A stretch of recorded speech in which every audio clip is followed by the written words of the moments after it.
This is my attic, home to many Halloween animatronics. But today, I thought it'd be fun to look at one in particular.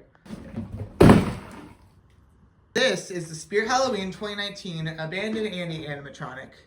So if you didn't know, Spirit Halloween had two themes back in 2019. In the front, there was the SS Riptide, and in the back, there was the Reaper's Wharf. Now, Abandoned Annie would be seen in the back theme, Reaper's Wharf. She would be on display next to Experimental Eddie. This animatronic is very special to me because it's actually the very first animatronic that I had ever bought. I remember I saw a video of her online and I was instantly like, whoa, this is like so cool, I should get this. So I saved up for a few weeks and eventually my dad took me to our local Spirit Halloween and I got her there. Real quickly, we'll start by looking at the box. So you can see at the front here, it says Abandoned Annie, scary moving mouth, and haunting voice, sound activated, compatible with the multi-prop remote, which Spirit Halloween sells. On the side here, you can see pretty much the same. It says haunting voice, and there's a picture of her open mouth, and then on the other side, it's that same picture, and it just says scary moving mouth. And on the back, you can see it was $110 at the time, which was pretty cool because especially nowadays, there's not a lot of cheap animatronics from Spirit. Like there was Night Stalker and Grave Watcher, it was Night Terror, I believe. That was $100, and they haven't really been that great for the cheap ones. So it was kind of cool to get a pretty good looking one for such a cheap price back then. And something cool is that on the back of each box, there's a little story for each animatronic. So this one is actually a little rhyme, and it says, Annie was a perfect little toy. She filled her owner with tons of joy. But one day her owner eventually got older, and she threw Annie in the basement all alone in the corner. Annie was abandoned and left on her own, and that's when her sweetheart turned to stone. Her mouth was cracked open and her smile was jagged. She was seeking revenge and she had to have it. She came alive in the middle of night and attacked every person that was in her sight. So, a while back, actually, the animatronics used to come with like a little paper that would be like their story. It was kind of a little cool extra novelty thing that they included, but I believe that they stopped doing that in 2019. It actually may have been just like something they did in 2018 only. But I am not super sure about that because I hadn't ever gotten animatronics before that time. There's nothing really else interesting on this, just some information on how to use it and like don't put it outside, it might get damaged. I mean, I was put outside, I never listened to that. And there's also on top, there's a little advertisement for the Ask Dr. Zombie, which is basically, if you have issues with the animatronic, you can just email this website and they'll help you either try to fix it or you can get replacements for parts.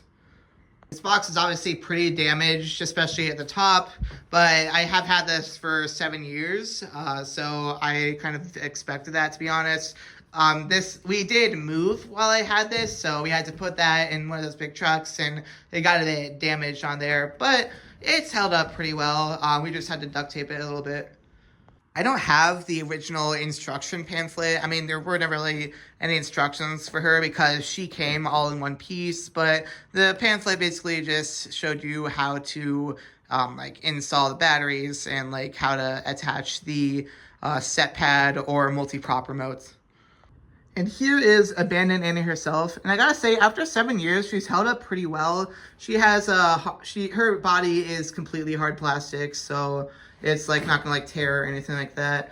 You can see her face is an old, cracked looking design. The eyes look pretty creepy. I like how those are painted. You can see her jaw that opens up when she's activated. There were a couple times when she busted on the ground and her face, like parts of her face cracked off, so we had to super glue those back on, but I mean, you can't even really notice because she has a old broken face anyway. Like the plastic for like the face is pretty thin, to be honest, which, I mean, I kind of expected, especially with the mechanism inside. Her dress looks pretty good too. You can see they went for an old antique-y look. You can see that she has these little ruffle designs on the top and also here on the bottom.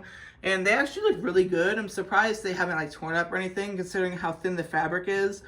You can also see how her arms can move up and down and stuff like that. That's like the only bit of posability she has.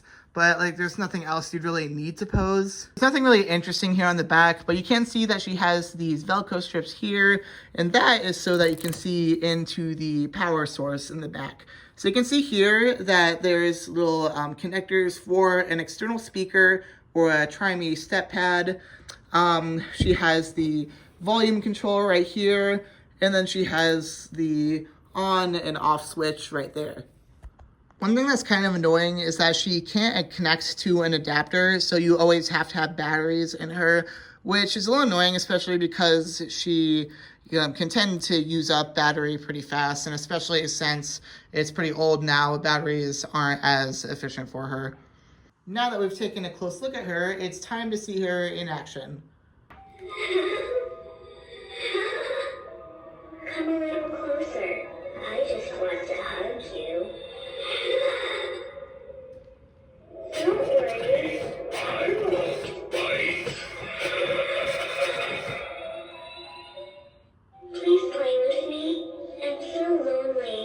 I won't be anymore now that you're here. Stay with me, and we can play forever.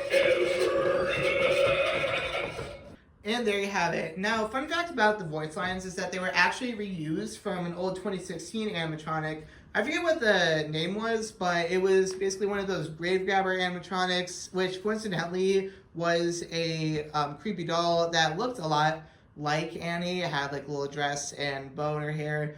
And in my personal opinion, the audio works a lot better on Annie because it like ties in with the jump scare of her face opening up. The Grave Grabber was just kind of one of those like idle animatronics, so it kind of felt just a little bit random there.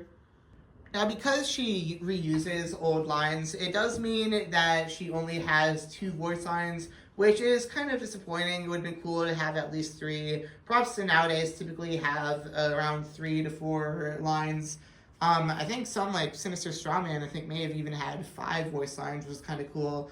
But I mean, you know, it's a $100 prop, so you're not really getting the best stuff. But I mean, it's still cool that they actually gave her 2 lines, even if they were reused.